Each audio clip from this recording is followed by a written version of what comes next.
Nuestra América, José Martí.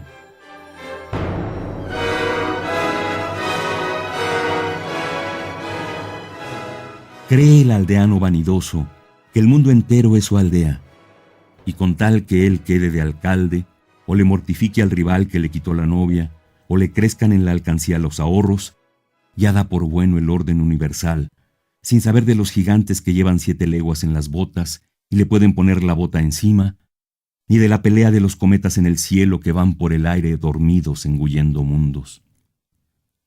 Lo que quede de aldea en América ha de despertar.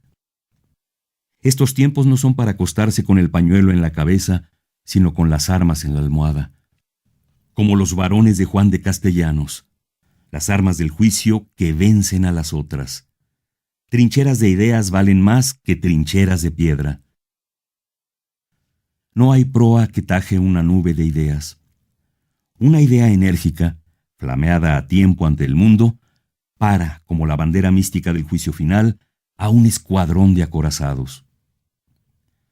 Los pueblos que no se conocen han de darse prisa para conocerse, como quienes van a pelear juntos. Los que enseñan los puños, como hermanos celosos, que quieren los dos la misma tierra, o el de casa chica, que le tiene envidia al de casa mejor, han de encajar, de modo que sean una las dos manos.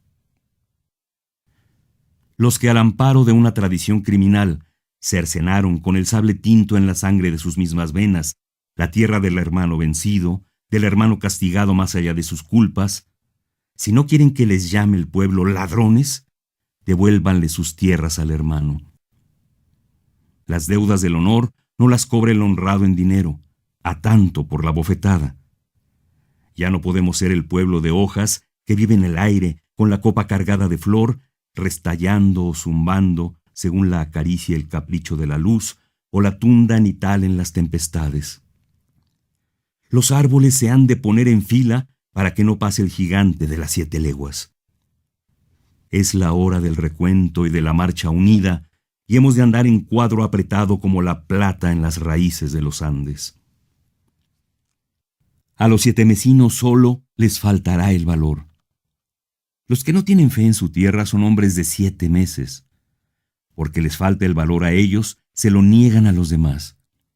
No les alcanza al árbol difícil el brazo canijo, el brazo de uñas pintadas y pulsera, el brazo de Madrid o de París, y dicen que no se puede alcanzar el árbol.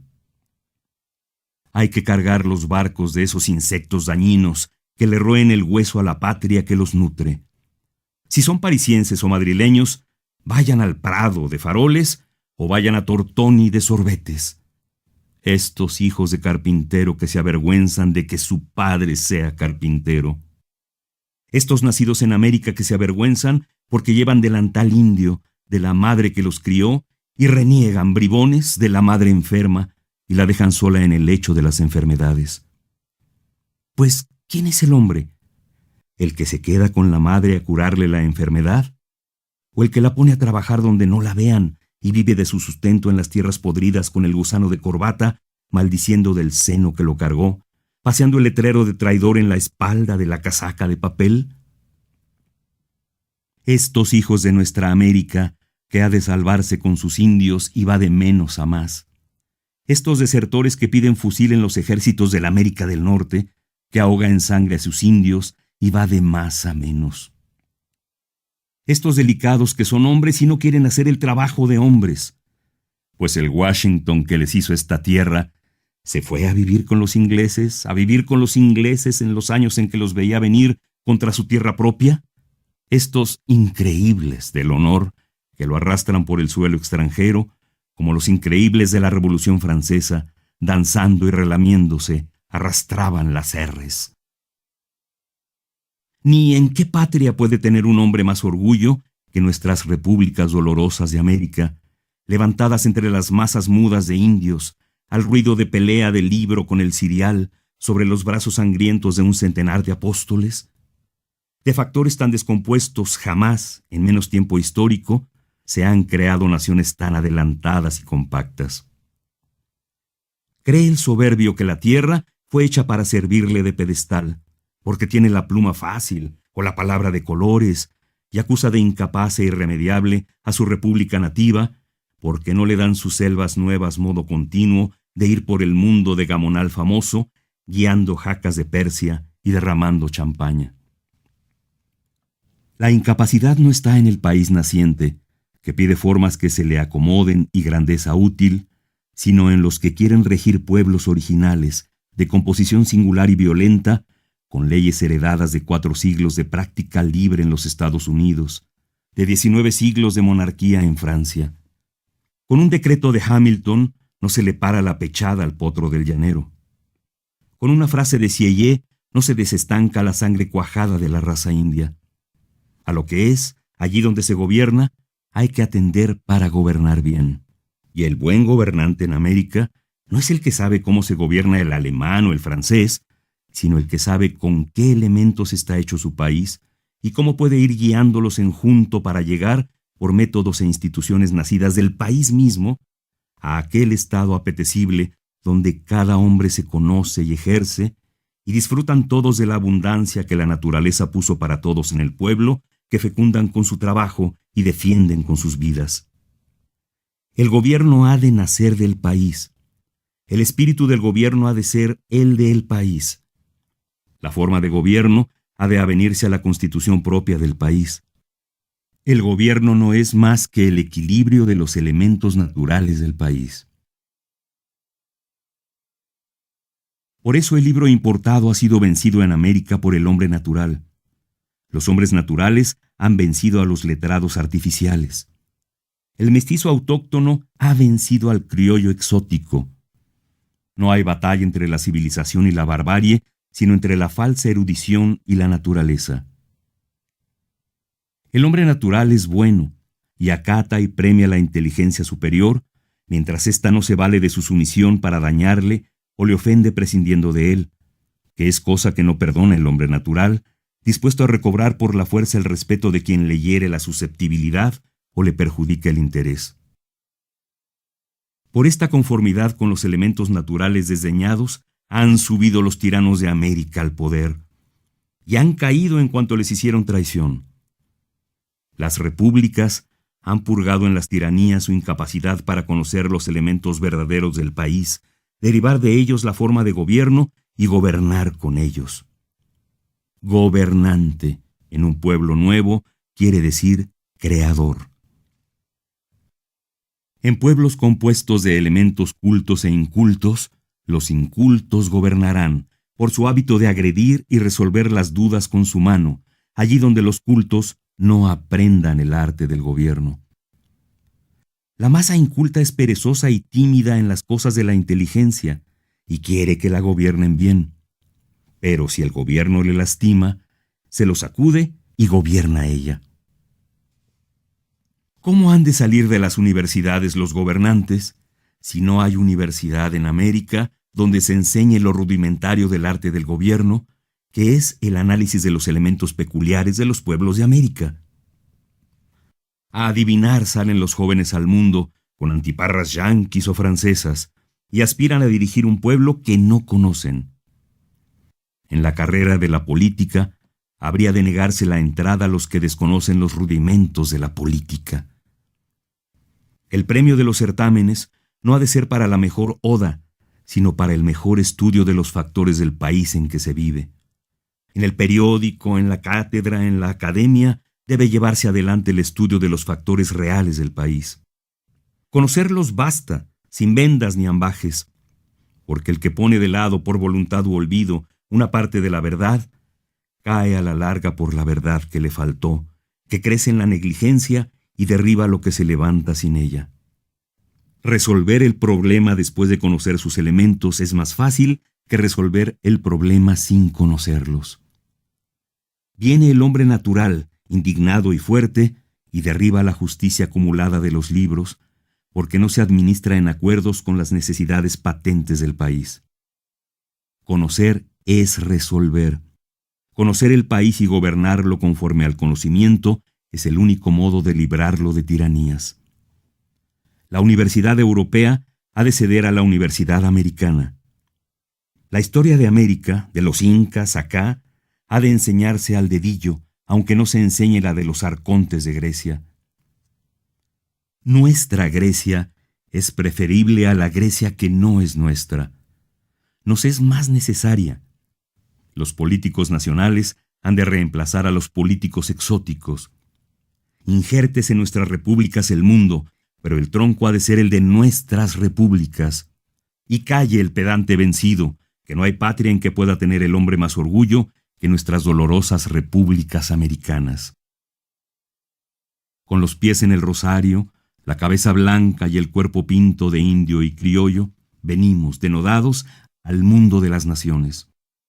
Con el estandarte de la Virgen salimos a la conquista de la libertad.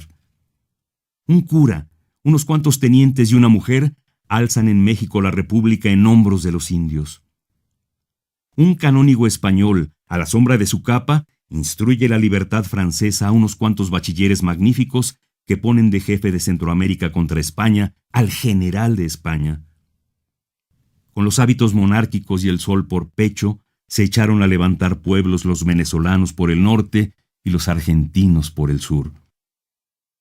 Cuando los dos héroes chocaron y el continente iba a temblar, uno, que no fue el menos grande, volvió riendas.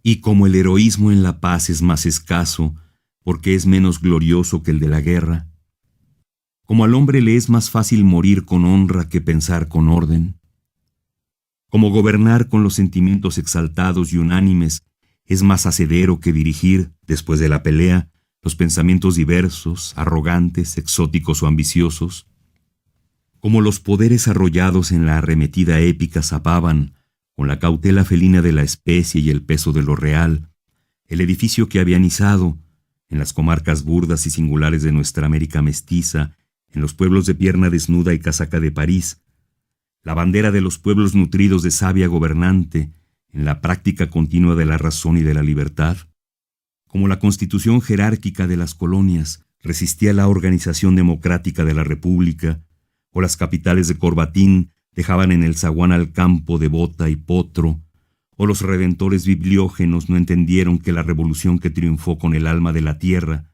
había de gobernar, y no contra ella ni sin ella, entró a padecer América.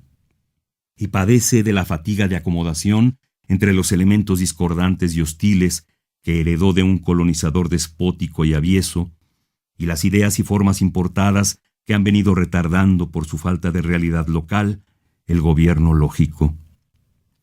El continente descoyuntado durante 3 siglos, por un mando que negaba el derecho del hombre al ejercicio de su razón, entró, desatendiendo o desoyendo a los ignorantes que lo habían ayudado a redimirse, en un gobierno que tenía por base la razón de todos en las cosas de todos, y no la razón universitaria de unos sobre la razón campestre de otros. El problema de la independencia no era el cambio de formas, sino el cambio de espíritu. Con los oprimidos había que hacer una causa común para afianzar el sistema opuesto a los intereses y hábitos de mando de los opresores.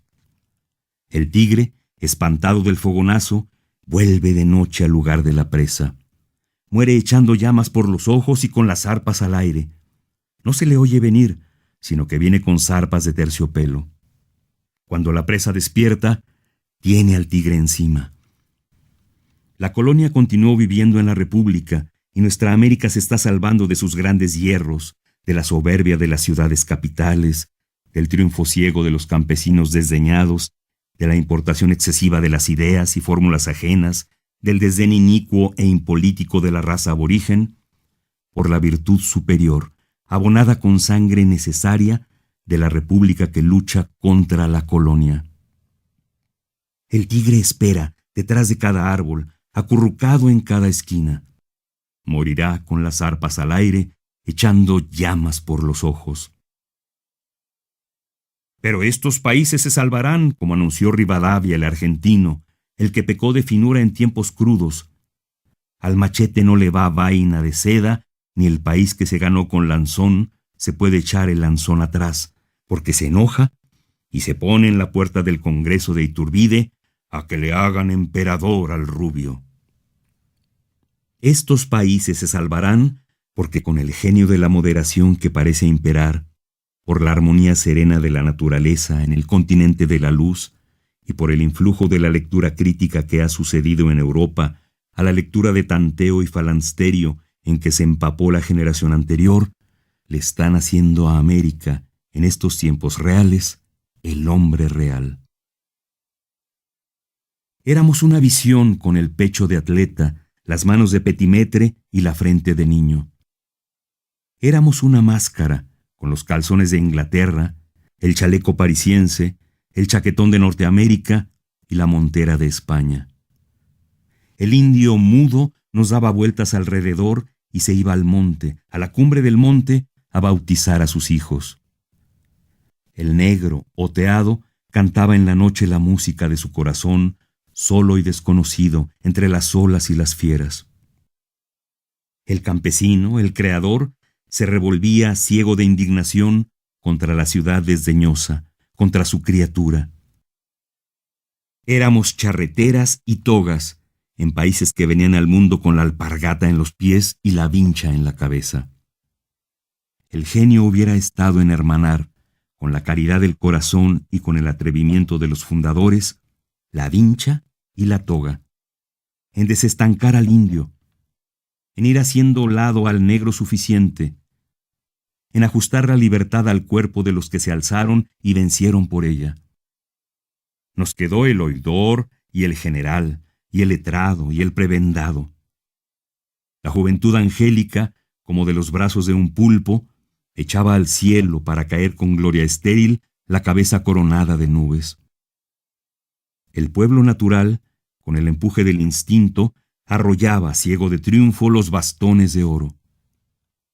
Ni el libro europeo, ni el libro yanqui daban la clave del enigma hispanoamericano.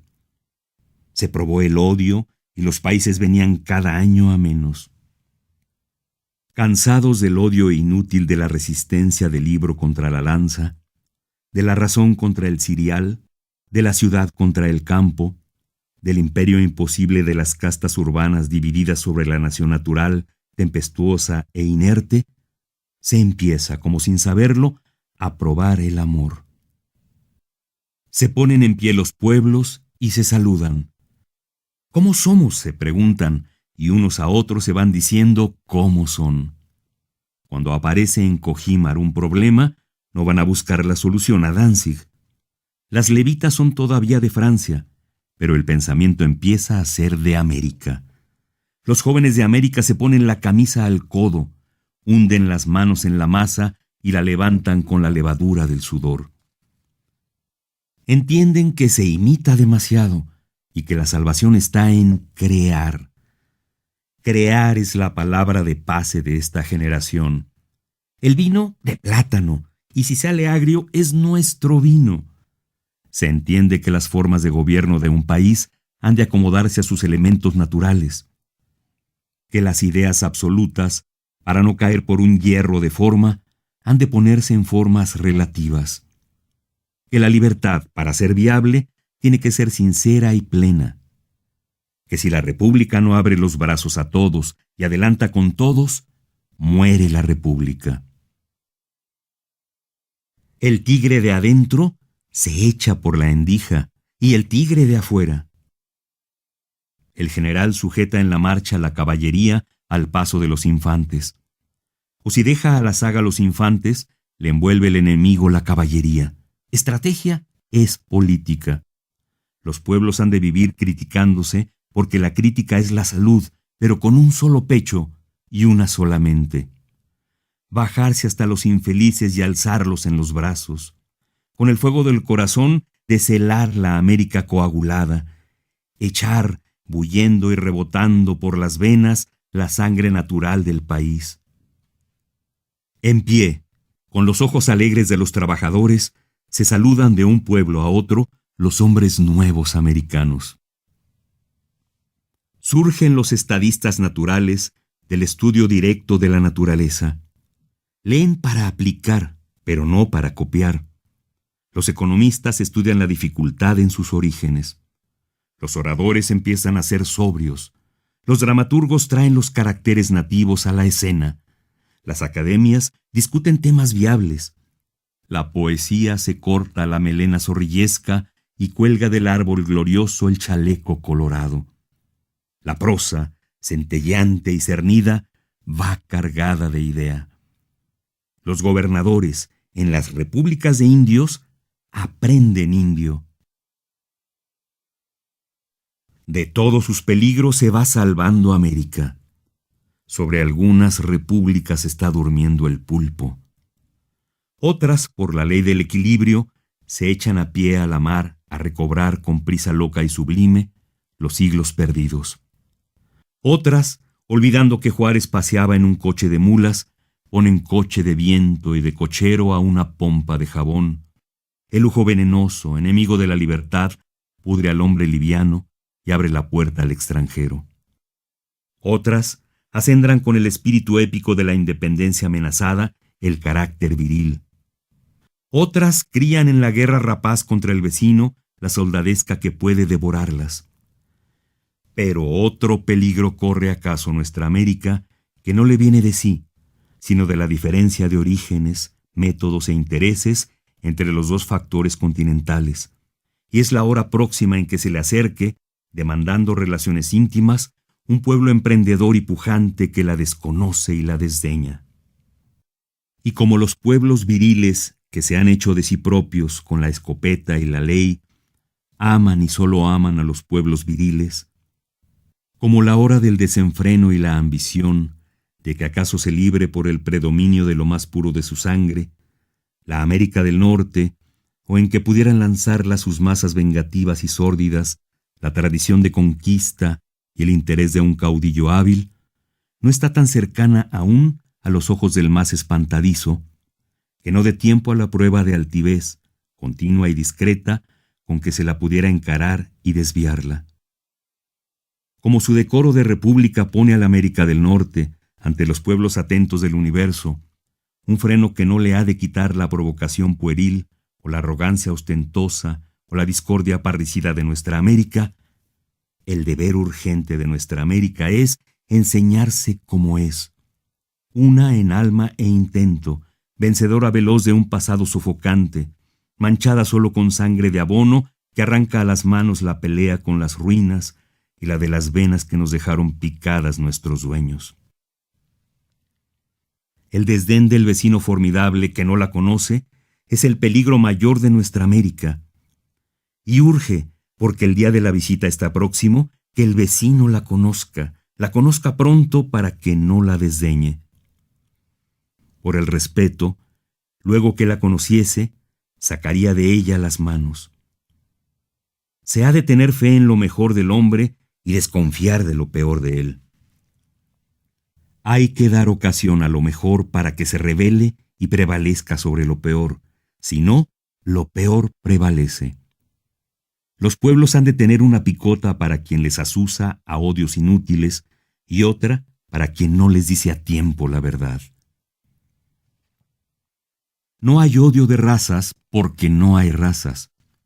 Los pensadores canijos, los pensadores de lámparas, enhebran y recalientan las razas de librería que el viajero justo y el observador cordial buscan en vano en la justicia de la naturaleza, donde resalta en el amor victorioso y el apetito turbulento la identidad universal del hombre.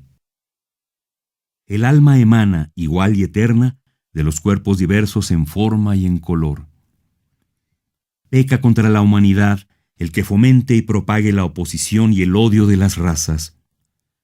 Pero en el amasijo de los pueblos se condensan en la cercanía de otros pueblos diversos caracteres peculiares y activos de ideas y de hábitos, de ensanche y adquisición, de vanidad y de avaricia, que del estado latente de preocupaciones nacionales pudieran, en un periodo de desorden interno o de precipitación del carácter acumulado del país, trocarse en amenaza grave para las tierras vecinas, aisladas y débiles, que el país fuerte declara perecederas e inferiores. Pensar es servir. Ni ha de suponerse por antipatía de aldea una maldad ingénita y fatal al pueblo rubio del continente, porque no habla nuestro idioma, ni ve la casa como nosotros la vemos, ni se nos parecen sus lacras políticas que son diferentes de las nuestras, ni tienen mucho a los hombres biliosos y trigueños, ni mira caritativo, desde su eminencia aún mal segura, a los que con menos favor de la historia suben a tramos heroicos la vía de las repúblicas. Ni se han de esconder los datos patentes del problema que puede resolverse, para la paz de los siglos, con el estudio oportuno y la unión tácita y urgente del alma continental. Porque ya suena el himno unánime. La generación actual lleva a cuestas, por el camino abonado por los padres sublimes, la América trabajadora. Del Bravo a Magallanes, sentado en el lomo del cóndor, regó el gran Semí por las naciones románticas del continente y por las islas dolorosas del mar, la semilla de la América nueva.